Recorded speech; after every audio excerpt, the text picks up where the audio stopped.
त्याच्यामुळे आपण जे 7-7 दिवसाला आता हे करप्याला नाही करप्याला आमंत्रण नाही ते तांबेर आहे, ते फंगल इन्फेक्शन दिसतंच.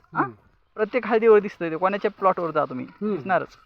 फक्त ते प्लॉट चांगला असं गोपालचा चांगलं आहे ना, पण करपा तुमच्यापेक्षा जास्त आहे ना त्याच्यात. हा रासायनिकचं मारलं होतं म्हणून पाहिलं. तर ते काय करायचं माहिती आहे का, त्याच्यामुळे आपण जास्त हळद हिरवीगार होती का ती? जास्त हिरवी होती. रासायनिक घ्यायचं नाही, पण तिथं आपले आता 7-7 खत पेराव का? आपले 7-7 दिवसाचे हे येतं. नाही आता हळदीत खत पेराव का?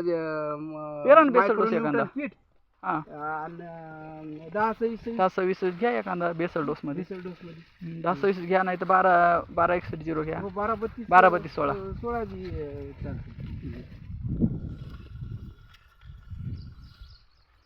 मधी कसं टाकता? मधी कसं टाकता का असंच टाकता तासात? नाही आता ही एकानं डवर